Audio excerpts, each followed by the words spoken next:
என் பெயர் ரம்யா. எனக்கு வயிற்றில் வலி மிகவும் கடுமையாக இருந்தது.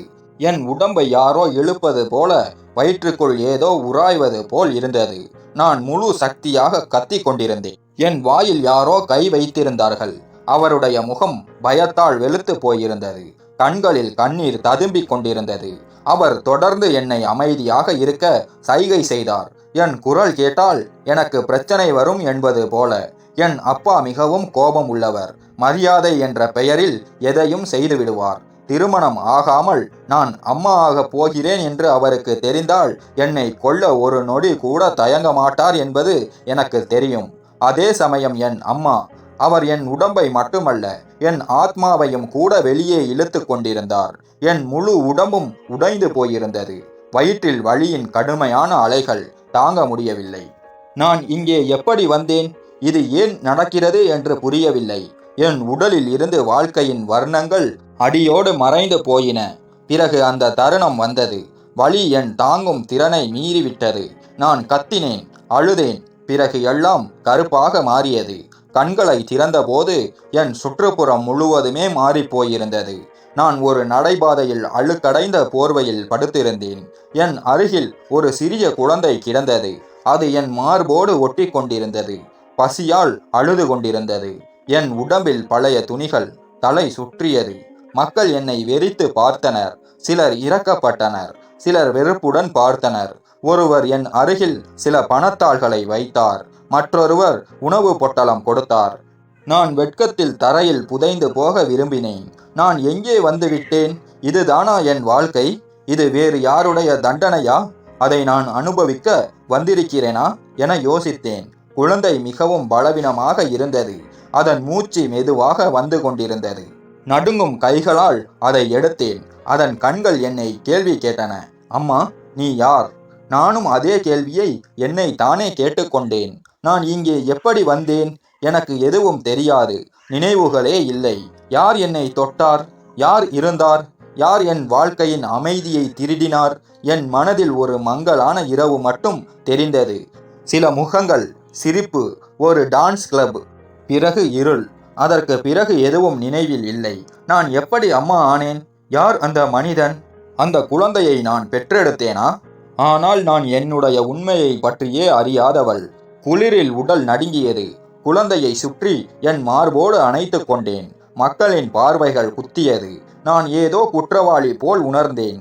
ஆனால் நான் ஒரு துயரத்தில் சிக்கியவள், பலவீனமான பெண். எனக்கு எதுவும் தெரியாது. ஒரு நிமிடம் முடிவு எடுத்தேன். இங்கே கிடந்தால் குழந்தையும் நானும் பிழைக்க மாட்டோம். பின்பு குழந்தையை உறுதியாக பிடித்தேன். சுற்றும் முற்றும் பார்த்தேன். பிறகு ஒரு பெண்ணை கேட்டேன், இங்கே ஏதாவது அனாதை ஆசிரமம் உள்ளதா?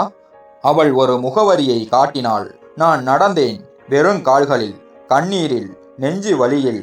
குழந்தையை கையில் வைத்து கொண்டு அனாதை ஆசிரமத்தின் வாயிலில் நின்றபோது காவலர் என்னை மேலிருந்து கீழாக பார்த்தார். ஏதோ தீய ஒன்று கதவை தட்டுவது போல. என்ன வேண்டும்? நான் நடுங்கும் குரலில் சொன்னேன், வேலை. இந்த குழந்தைக்கு இடம். அவர் உள்ளே மேலாளரை அழைத்தார்.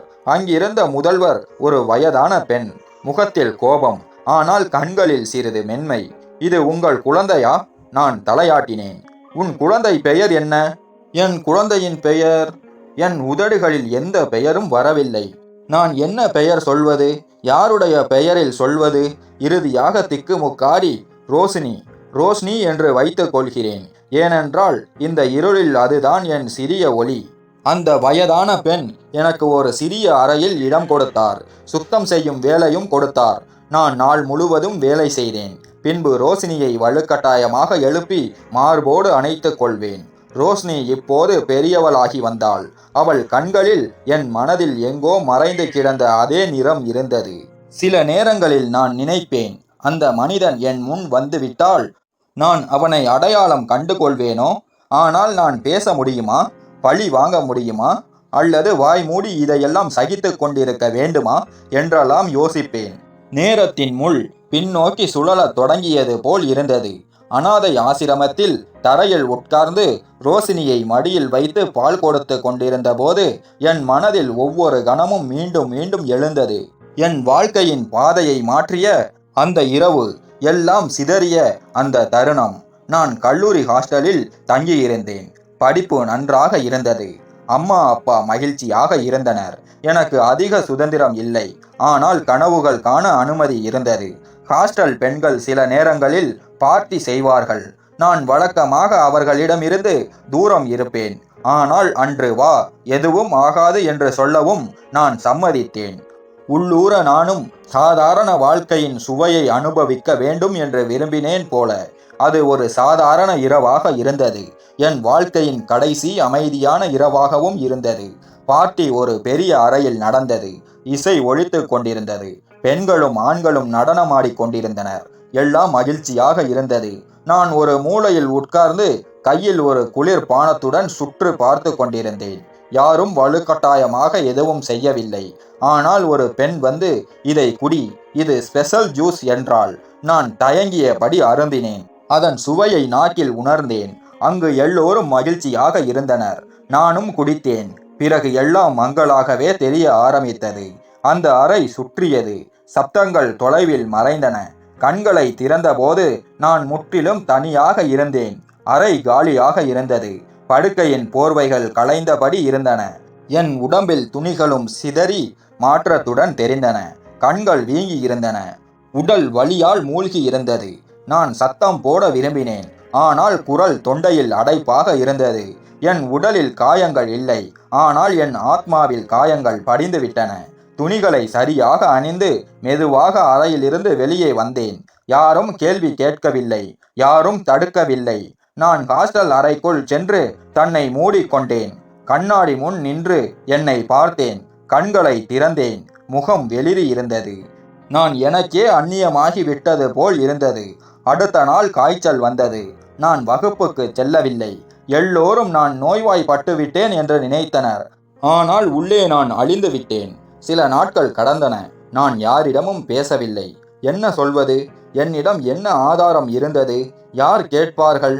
கேட்டாலும் பழி என்மேல்தான் விழும். பிறகு எல்லா பெண்களுக்கும் மாதா மாதம் வரும் நாள் தள்ளிப்போனது. நான் பதறினேன். வயிற்றில் ஒரு விசித்திரமான உணர்வு. ஒரு நண்பரின் உதவியோடு நான் டெஸ்ட் செய்தேன். 2 கோடுகள் தோன்றிய போது என் கண்களில் இருந்து ஒளி குறைந்து விட்டது. நான் அம்மா ஆக போகிறேன். எனக்கு நம்பிக்கை வரவில்லை. பல முறை டெஸ்ட் பார்த்தேன், ஆனால் முடிவு அதுவாகவே இருந்தது. நான் தரையில் உட்கார்ந்து அழுதேன். என்னை தானே திட்டிக் கொண்டேன். அந்த இரவு அம்மாவை ரகசியமாக அழைத்தேன். எல்லா உண்மைகளையும் சொன்னேன். அவள் எதிரே அமர்ந்தாள். உதடுகள் நடுங்கின. கண்களில் நீர் ததும்பியது. ஆனால் அவள் பேசவில்லை. இந்த ரகசியத்தை வைத்து கொள்ள வேண்டும். இது தெரிந்தால் பெரிய பிரச்சனை வரும். உன் அப்பாவுக்கு தெரியக்கூடாது என்றாள். நான் தலையாட்டினேன். எனக்கு வேறு வழி இல்லை. நான் அப்பாவின் வீட்டை விட்டு வெளியேறினேன். அத்தையின் வீட்டுக்கு வந்தேன். படிப்பும் நின்றுவிட்டது. வயிறு வளர்ந்தது. குழந்தையை கலைக்க வேண்டும் என்று பலவற்றை சாப்பிட்டேன். மருந்துகள் குடித்தேன். ஆனால் குழந்தைக்கு ஒன்றும் ஆகவில்லை. நாட்கள் கடந்தன. நான் பதற்றமாக மாறினேன். கண்ணாடியில் என்னை பார்த்து வெட்கத்தில் முகத்தை மூடிக்கொண்டேன். வலி தொடங்கிய போது நான் பயங்கரமாக அலறினேன். அம்மா என் வாயை மூடினாள். யாராவது கேட்டுவிடக் கூடாது. வீட்டில் மாமா அல்லது அப்பா தெரிந்து கொண்டால் அவர்கள் என்னை கொன்று விடுவார்கள். இருட்டான அறையில் எந்த மருத்துவமும் இல்லாமல், எந்த டாக்டரும் இல்லாமல் நான் குழந்தையை பெற்றெடுத்தேன். ஒவ்வொரு அலறலுடன் என் ஆத்மா வெளியேறுவது போல இருந்தது. இரத்தம் கொட்டியது. மூச்சு திணறியது. பிறகு உணர்விழந்தேன். கண்களை திறந்தபோது நடைபாதையில் கிடந்தேன். என் மகள் ரோஷினியை எடுத்து அனாதை ஆசிரமத்தை நோக்கி நடந்தேன்.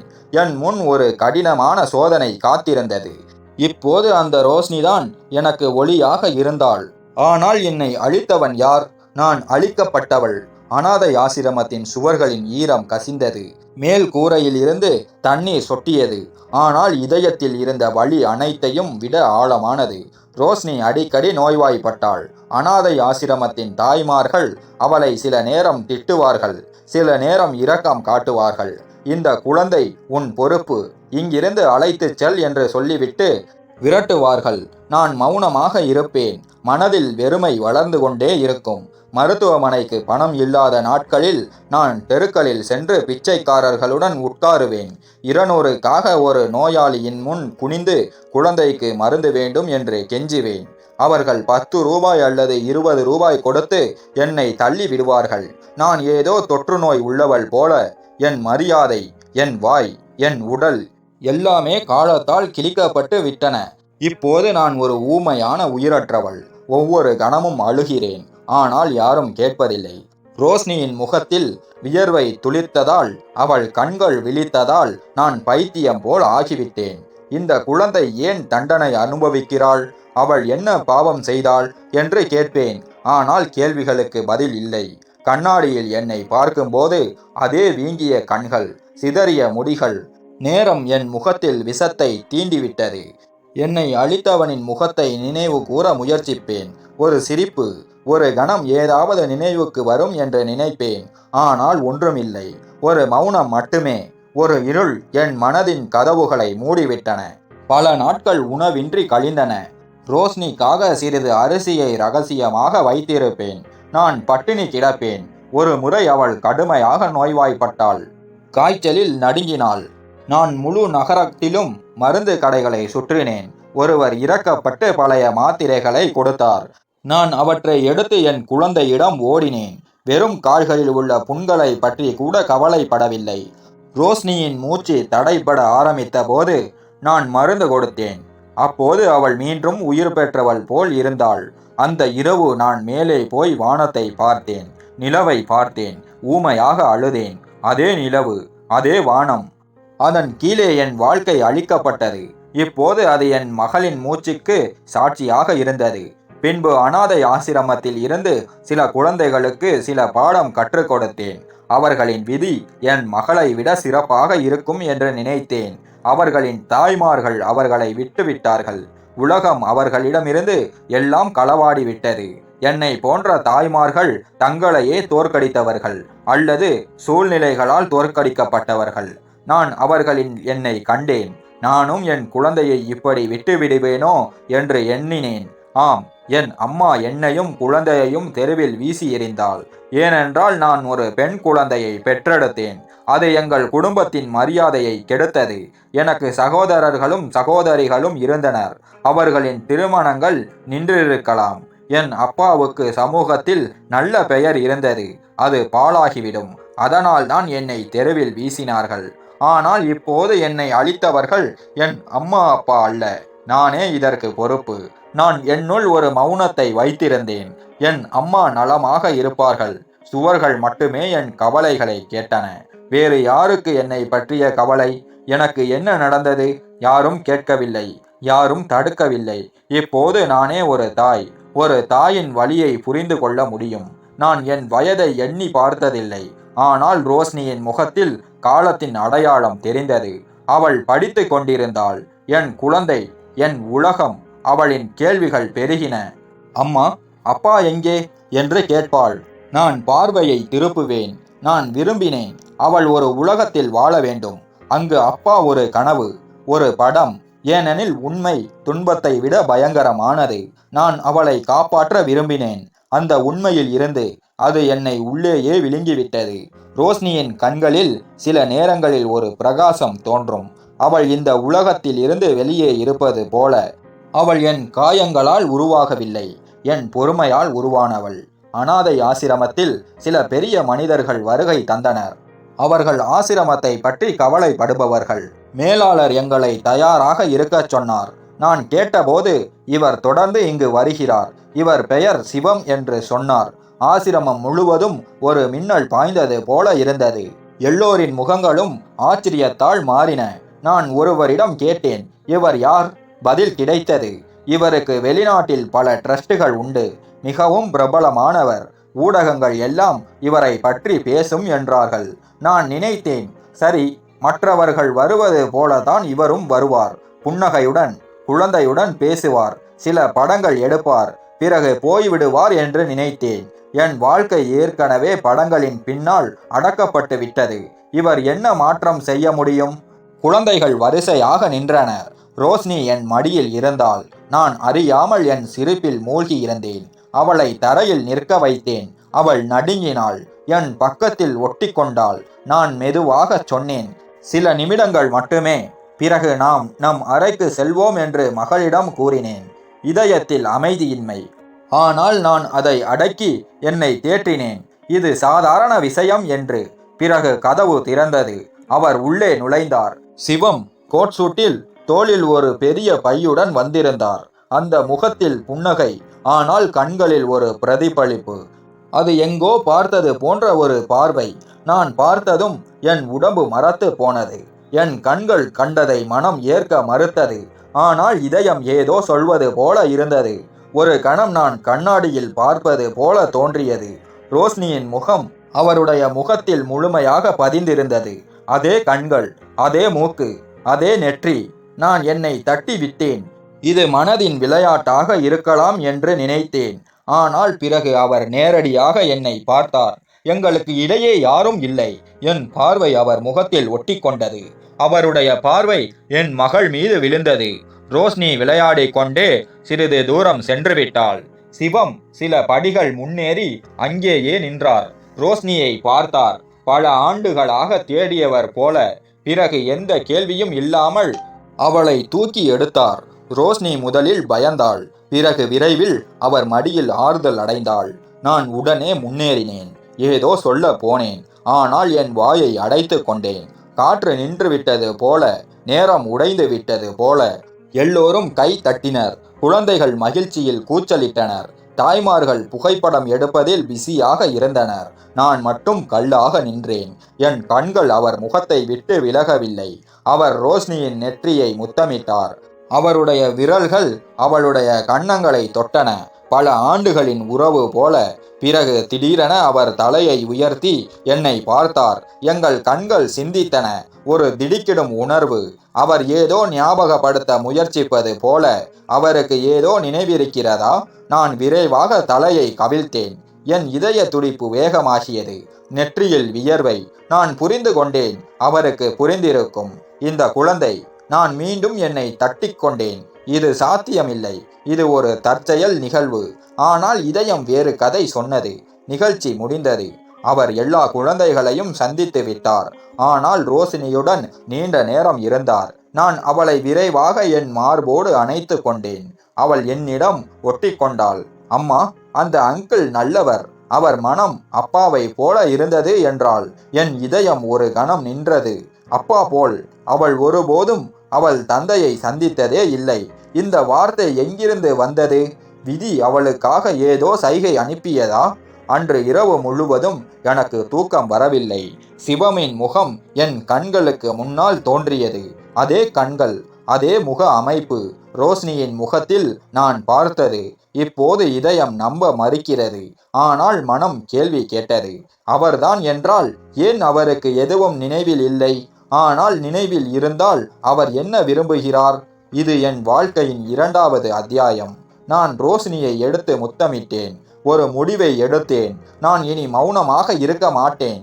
அவர்தான் என் வாழ்க்கையை இந்த நிலைக்கு கொண்டு வந்தவர் என்றால் நான் அவர் முன் நிற்பேன். விளைவு எதுவாக இருந்தாலும். அது ஒரு விபத்து அல்ல. ஏதோ மறைக்கப்பட்டிருந்தது. நான் இனி அதிகம் அமைதியாக இருக்க முடியாது. சிவமின் பார்வை, அவரது புதிய அடையாளம். எல்லோரும் என்னை சுற்றி வளைத்திருந்தனர். என் மௌனம் இனி பயனற்றது. போர் தொடங்கிவிட்டது. உண்மைக்கான போர். நீதிக்கான போர். ஒரு தாயின் உண்மைக்கான போர். சிவம் சிறிது நேரம் ரோஷினியை தூக்கியபடி நின்றார். அவருடைய கண்கள் காலத்தின் மங்களில் ஒரு கடந்த காலத்தை தேடுவது போல. அவர் வரும்போதெல்லாம் புன்னகைப்பதில்லை. ரோஷினியின் முகத்தை மௌனமாக பார்ப்பார். நான் கொஞ்சம் பின்னால் நின்றேன். ஒரு கணம் என் இதயம் ஒரு குண்டு போல அடித்து கொண்டது. என் கால்கள் அங்கேயே உறைந்தன. நான் முன்னேறவும் முடியவில்லை. பின்வாங்கவும் தைரியமில்லை. கண்கள் மங்கின. மனதில் ஒரே வார்த்தை எதிரொலித்தது. அவர்தான். அவருக்கு தெரிந்துவிட்டதா? அல்லது ஏதாவது உணர்ந்து விட்டாரா? அவர் ரோஷினியின் முகங்களில் கை வைத்து வருடினார். மெதுவாக அவரது நெற்றியை முத்தமிட்டார். ஆனால் அது ஒரு வித்தியாசமாக இருந்தது. அதில் ஒரு தந்தையின் நிழல் தெரிந்தது. பல ஆண்டுகளாக பிரிந்திருந்த ஒரு உறவு தொடுவது போல. நான் என் உதடுகளை கடித்து கொண்டேன். ஏதாவது அலறிவிடக் கூடாது என்பதற்காக. இதை தாங்குவது மிகவும் கடினமாகி வந்தது. ரோஷினி அவர் மடியில் அமைதியாக அமர்ந்திருந்தாள். அவருடன் சிரித்து பேசினாள். தன் அடையாளத்தை வெளிப்படுத்துவது போல. இதே குழந்தைதான் காய்ச்சலில் வெதுவெதுத்து கிடந்தாள். இதே குழந்தைக்காக நான் பிச்சை எடுக்கவும் தயாராகிவிட்டேன். இன்று ஒரு அந்நியனின் கைகளில் அவள் அமர்ந்திருந்தாள். தன் உண்மையான தந்தையைப் போல. அந்த அந்நியன் ஒருவேளை என்னை அழித்தவன், ஒருவேளை என் மகளின் தந்தை. நாங்கள் கண்களில் கண்கள் வைத்தோம். ஒரு கணம் எல்லாம் நின்றது போல் இருந்தது. அந்த தருணம் ஒரு பழைய கனவு கண்களுக்கு முன் உயிர்ப்பது போல இருந்தது. அவர் கண்களில் குழப்பம் இருந்தது. ஏதோ அடையாளம் காண முயற்சிப்பது போல ஒரு பழைய நிழல் என் மனதில் மிதந்தது. நான் பார்வையை தாழ்த்தினேன். ஆனால் தாமதமாகிவிட்டது. அவர் என்னை நோக்கி ஒரு படி எடுத்து வைத்தார். ரோஷினியை மெதுவாக பக்கத்தில் விட்டுவிட்டு மெல்லிய குரலில் கேட்டார், இந்த குழந்தை எங்கிருந்து வந்தது? என் வாய் தடுமாறியது. நான் தயாராக இல்லை. இதயம் சொல்லியது, சொல்லிவிடு. இவள்தான் உன் குழந்தை. இவள்தான் நீ உன் நினைவுகளிலிருந்து அழித்துவிட்ட அந்த தாயின் குழந்தை. நீ அழித்து விட்டவளின் குழந்தை என்று நினைத்தேன். ஆனால் நான் மௌனமாக இருந்தேன். முற்றிலும் உடைந்து விட்டேன். இந்த வார்த்தைகளில் பதிலளித்தேன். இவள் அனாதை. யாரோ எங்கள் வாசலில் விற்று சென்றார்கள். நாங்கள் வளர்த்தோம் என்றேன். என் குரல் நடுங்கியது. அவர் கேட்டு விட்டிருக்கலாம். அவர் பார்வை என் முகத்தில் இருந்தது. என்னை அடையாளம் காண முயற்சிப்பது போல, என் இதய துடிப்புகளை கேட்பது போல. அவர் ரோஷினியை பார்த்தார். பிறகு என்னை நோக்கினார். அந்த தருணம் நீண்டது போல் இருந்தது. பிறகு மெல்ல கேட்டார், நீங்கள் எப்போதிலிருந்து இங்கே இருக்கிறீர்கள்? நான் பார்வையை திருப்பினேன். 6 வருடங்களாக என்றேன். அவர் சிறிது நேரம் மௌனமாக இருந்தார். பிறகு ரோஷினியை மீண்டும் என் மடியில் கொடுத்தார். உடனே பின்வாங்கினேன். ரோஷினி அவர் முகத்தை வியப்புடன் பார்த்தாள். அவர் மடியிலிருந்து என்னிடம் வர அவள் மனம் இல்லாதது போல. நான் அவளை என் மார்போடு அணைத்து கொண்டேன். என் இதயத்தில் ஒரு நெரிசல். சிவம் தாய்மார்களுடன் பேசிவிட்டு வெளியே சென்றார். ஆனால் அவருடைய பார்வை மீண்டும் மீண்டும் என்னை தேடியது. அவர் ஏதோ சொல்லப் போவது போல, கேட்கப் போவது போல் இருந்தது. ஆனால் அவர் எதுவும் சொல்லவில்லை. அவர் சென்ற பிறகு என் கால்கள் பலவீனம் அடைந்தன. நான் ரோஷினியை அழைத்து கொண்டு என் அறைக்குள் நுழைந்தேன். கதவை மூடினேன். தரையில் உட்கார்ந்து முற்றிலும் அழுதேன். நான் மீண்டும் அந்த அறைக்குள் தள்ளப்பட்டது போல் இருந்தது. அந்த கொடூரமான இரவின் அறை. நான் ரோஷினியை என் மார்போடு அழுத்தினேன். அவள் நெற்றியில் முத்தமிட்டு சொன்னேன், மகளே, உன் உண்மை ஒரு நாள் உன்னை தேடி வரும். அன்று என் மௌனம் உடையும் என்றேன்.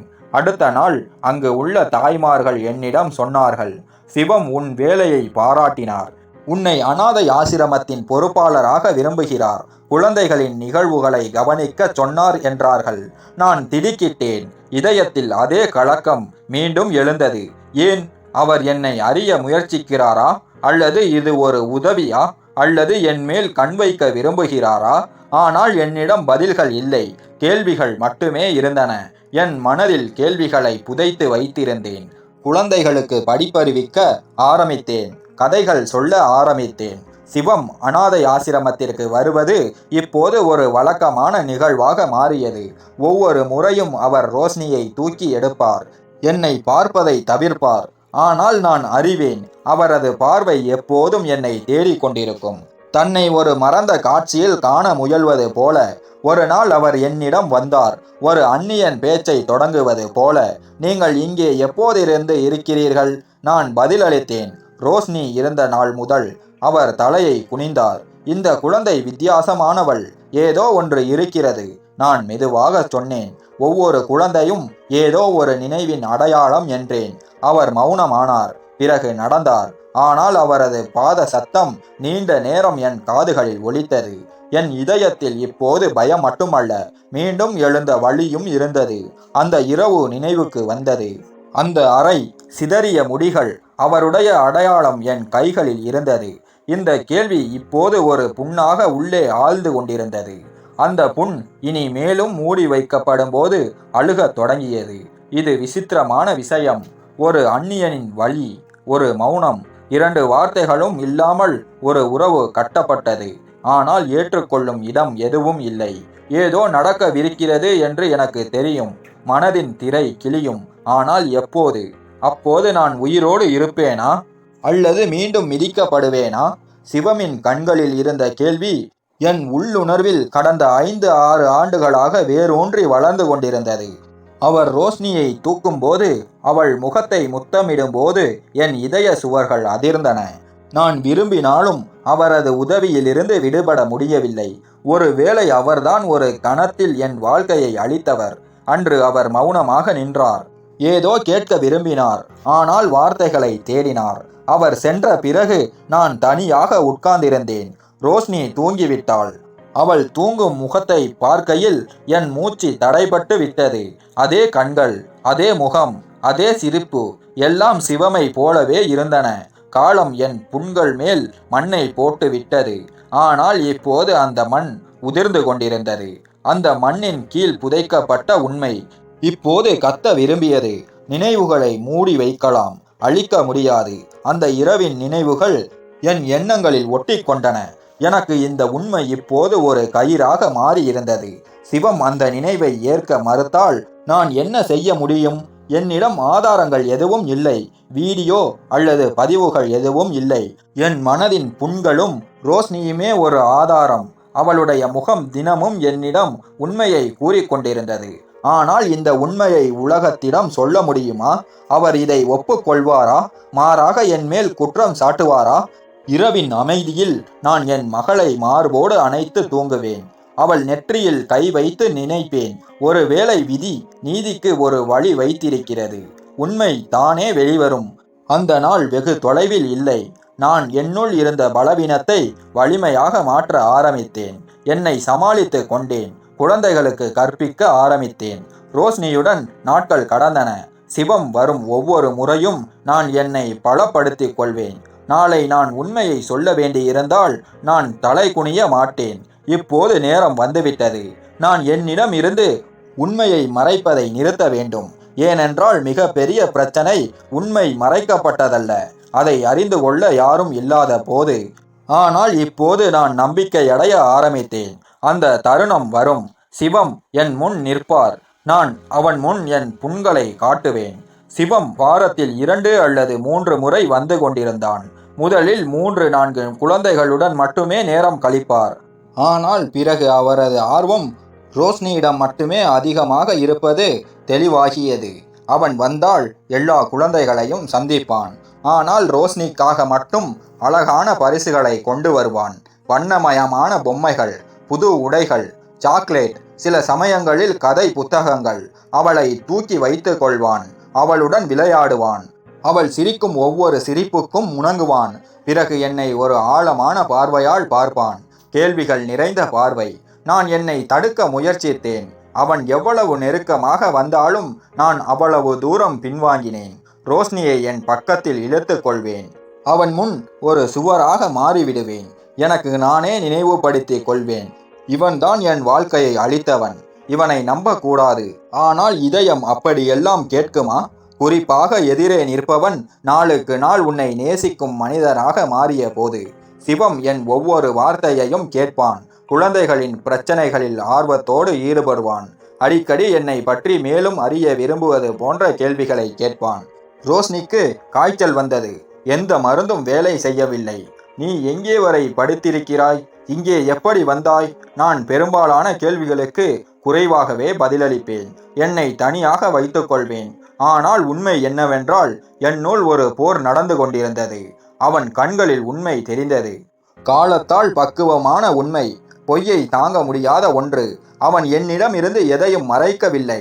ஆனாலும் நான் எப்போதும் எச்சரிக்கையாக இருந்தேன். நான் பல ஆண்டுகளாக என்னை ஒரு ஓட்டுக்குள் அடைத்து வைத்திருந்தேன். ஒரு புண் என் மனதில் தொடர்ந்து இரத்தம் சொட்டி கொண்டே இருந்தது. அதை யாரிடமும் திறப்பது என்றால் மீண்டும் இரத்தம் வடிவது போல் ஆகும். ஆனால் ஒவ்வொரு சந்திப்புக்கும் பிறகு எனது ஓடு சிறிது சிறிதாக உடைந்து கொண்டிருந்தது. ரோஷினி இப்போது அவனை அப்பா என்று அழைத்தாள். அவன் ஒவ்வொரு முறையும் அவளுக்காக ஏதாவது பரிசு கொண்டு வருவான். புதிய கதைகளை சொல்வான். ரோஷினி ஒரு தந்தையிடம் கிடைக்காத அன்பை அவனிடம் பெற்றாள். எனக்கு இந்த காட்சியை பார்த்து தாங்க முடியவில்லை. நான் அவளை தடுக்கவும் முடியவில்லை. இதை ஏற்கவும் முடியவில்லை. என் மகள் தன் தந்தையின் கொடுமையை செய்தவனையே அப்பா என்று அழைத்தாள். ஒரு நாள் சிவம் என்னிடம் சொன்னான், சில நேரங்களில் இந்த குழந்தை என் குழந்தை போல தோன்றுகிறது என்று. இதை கேட்டதும் என் இதயம் துடிப்பதை நிறுத்தியது. நான் கண்களை கீழே தாழ்த்தினேன். எதுவும் பேசவில்லை. அந்த நிமிடம் யாரோ என் மார்பில் ஒரு கல்லை வைத்தது போல இருந்தது. அவன் சொல்வது உண்மை என்று எனக்கு தெரியும். ஆனால் அவனுக்கு இது எப்படி தெரிந்தது? விதி அவனை அந்த உண்மையை நோக்கி இழுத்து கொண்டு போகிறதா? அல்லது இது வெறும் உணர்ச்சி பூர்வமான எண்ணமா? இப்போது என் இதயம் வெறுப்பை விட அன்பில் அதிக ஆர்வம் காட்டத் தொடங்கி இருக்கிறதா? அந்த அன்புதான் இடையில் நின்றது. அது என்னை அறியாமல் என் இதயத்தை பிடித்து அழுத்தியது. பதில் மௌனமாக வளர்ந்து கொண்டிருந்தது. அவனும் அதை அறிந்திருந்தான், நானும் அறிந்திருந்தேன். ஆனால் சில உண்மைகள் நாக்குக்கு வருவதற்கு முன் இதயம் தயாராக வேண்டும். நான் தயாராகிவிட்டேன். ஒரு நாள் ஒரு நிமிடத்தில் எல்லாம் மாறப்போகிறது. அப்போது ஆசிரமத்தில் சில பத்திரங்கள் தேவைப்பட்டன.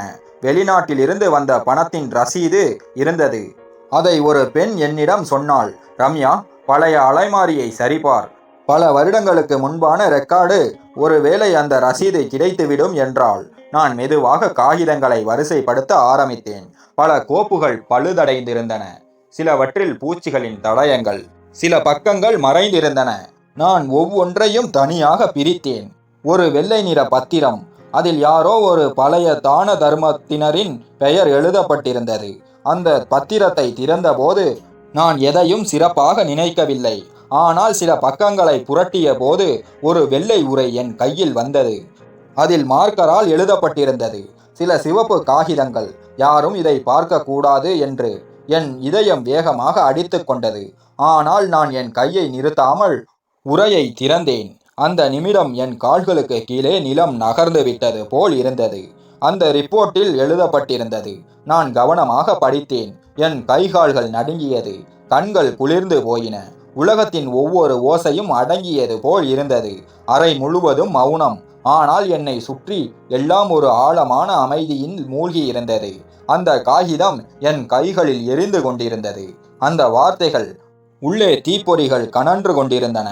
மூச்சு விடுவது கூட சிரமமாக இருந்தது. நான் உட்காராவிட்டால் விழுந்து விடுவேன் போல் இருந்தது. தரையில் உட்கார்ந்தேன். குளிர்ந்த தளம் உணர்ச்சியற்ற என் கால்களுக்கு ஆதரவாக இருந்தது. இதுதான் உண்மை. பல வருடங்களாக என் மனதில் இருந்த சந்தேகம் இப்போது காகிதத்தில் உண்மையாகி என் கண்களுக்கு முன்னால் இருந்தது. சிவம்தான் என் மகளின் தந்தை. அந்த மனிதன் வாரத்தில் 3 முறை என் மகளை சந்தித்தவன். அவளின் சிரிப்பில் பெருமை கொண்டவன். அவன்தான் அவளின் உண்மையான அப்பா. என் தலையில் வெடிப்புகள் ஏற்பட்டன. அந்த இரவு நினைவுக்கு வந்தது. அவன் கைக்கூட்டையின் வாசனை. மனதில் மங்கலான ஒரு படம் மிதந்தது. இப்போது அந்த படத்தின் கீழ் ஒரு பெயர் எழுதப்பட்டு விட்டது. பின்பு சுவரில் சாய்ந்து கொண்டேன். அந்த காகிதங்களை மீண்டும் பார்த்தேன். யாரோ பொய் ரிப்போர்ட் தயாரித்திருப்பார்களோ என்று. இது ஏதோ சதியின் ஒரு பகுதியாக இருக்குமோ என்று. ஆனால் ஒவ்வொரு எண்ணும் ஒவ்வொரு கையொப்பமும் உண்மையாகவே இருந்தன. அந்த ரிப்போர்ட் ஏன் இந்த அனாதை ஆசிரமத்தின் பழைய அலைமாரியில் இருந்தது? யார் இந்த டெஸ்ட் செய்தார்கள்? எப்போது? எப்படி? யாரோ ஒரு ஊழியர் சந்தேகத்தில் விழுந்து இந்த சோதனையை செய்திருக்கலாம். உண்மையை அறிய விரும்பியிருக்கலாம். ஆனால் என்னிடம் சொல்ல தைரியம் இல்லாமல் இந்த இரகசியத்தை கோப்பில் புதைத்து விட்டிருக்கலாம். நான் அந்த கோப்பை வைத்து கொண்டு நீண்ட நேரம் யோசித்தேன். என்ன செய்வது? சிவமிடம் சொல்வதா? அவனை கேள்வி கேட்பதா? நீயே இதை என்னிடம் மறைத்தாயா என்று கத்துவதா? அல்லது அவன் முகத்தில் தோன்றும் அந்த உண்மையை பார்க்கவா? அவன் திரும்ப திரும்ப ரோஷினியின் அருகே வருவது, அவளின் தன் அடையாளத்தை தேடுவது உண்மையில் நடக்கின்ற செயலா அல்லது ஒரு விளையாட்டா? நான் உள்ளிருந்து உடைந்து போனேன். வெறுப்பின் போர் இப்போது ஒரு உறவாக உணர ஆரம்பித்தது. அவன்தான் என் புண்களுக்கு காரணம். இப்போது அவன்தான் என் மகளின் தந்தை. ரோஷினியை என் பக்கத்தில் படுக்க வைத்தேன். அவள் ஆழ்ந்த தூக்கத்தில் இருந்தாள். நான் அவளது நெற்றியை தடவி கொடுத்தேன். உள்ளே ஏதோ புதிதாக தேடிக்கொண்டிருந்தது. அவள் என் கருப்பையில் பிறந்தவள். தெருவில் கெஞ்சி ஈட்டிய உணவை கொடுத்தவள். ரோட்டில் தூங்கியவள். பிச்சை எடுத்து வளர்த்தவள். அவள் இப்போது ஒரு சக்தி வாய்ந்த பணக்காரனின் மகள். அந்த அந்நியன் என் வாழ்க்கையை சூறையாடியவன். இப்போது அவன்தான் என் எல்லாமாக மாறியிருந்தான். மறுநாள் சிவம் வந்தான். எப்போதும் போல அமைதியாக. குழந்தைகளுக்கு பரிசுகள். ரோஷினிக்கு புதிய பொம்மை. எனக்கு ஒரு ஈரம் துளிர்க்கும் புன்னகை. அவனுக்கு இன்னும் தெரியாத ஒரு விஷயத்தை அறிந்த புன்னகை. நான் மீண்டும் அந்த காகிதத்தை படித்தேன். இதயம் வேகமாக அடித்து கொண்டது. முடிவு எடுக்க வேண்டியது என்னுடையது. உண்மையை சொல்வதா அல்லது மௌனமாக இருப்பதா?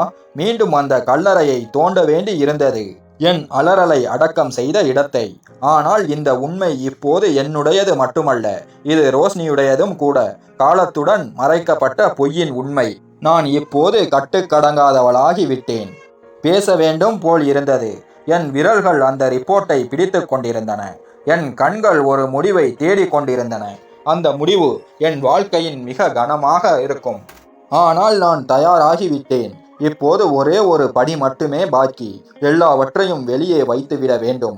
சிவம் ரோஷினியின் தந்தை என்பதை உறுதிப்படுத்த வேண்டும். என் வாழ்க்கையை அளித்தவன். இந்த உண்மையை எதிர்கொள்ளும் போது உள்ளே ஒரு பயத்தின் அலை நொடிக்கு நொடி பெருகி கொண்டிருந்தது. அறை மூலையில் மேஜையின் மேல் அந்த ரிப்போர்ட் கிடந்தது. ஆனால் என் இதய துடிப்பு கட்டுக்கடங்காததாக இருந்தது. ஒவ்வொரு முறையும் அதை எடுத்து மீண்டும் வைத்தேன். இன்னும் நேரம் வரவில்லை என்று தோன்றியது. ஆனால் வாய்ப்பு என் கதவடியில் நின்று கொண்டிருந்தது. அனாதை ஆசிரம அலுவலகத்தில் அவன் இருந்தான்.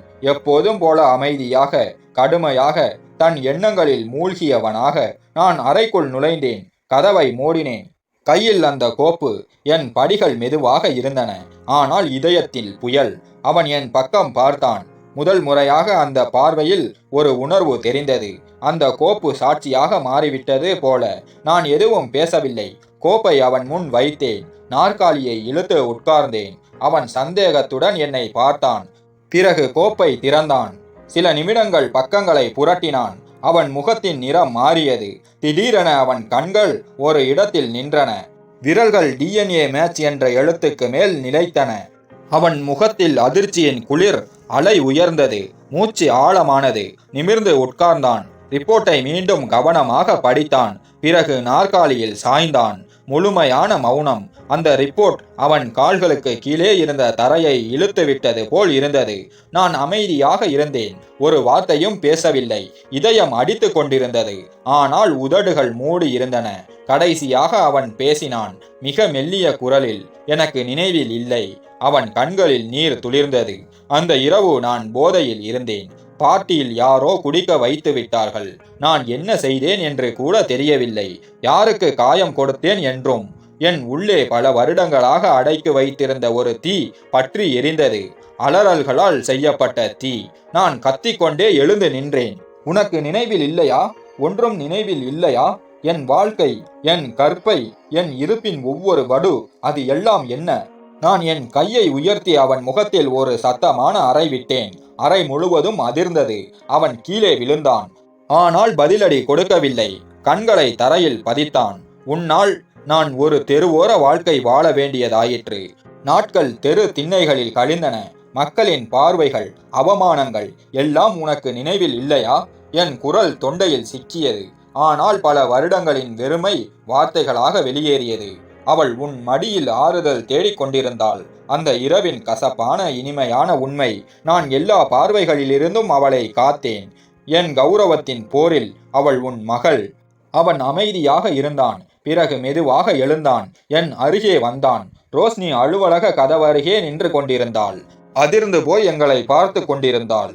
சிவம் அவளை பார்த்தான். மெதுவாக குனிந்து அவளை தூக்கி எடுத்தான். அவன் கண்ணீர் இப்போது வழிந்தோடியது. எனக்கு தெரியாது, நான் அந்த இரவின் குற்றவாளியா இல்லையா, ஒரு அறியாத பாவி மட்டுமே.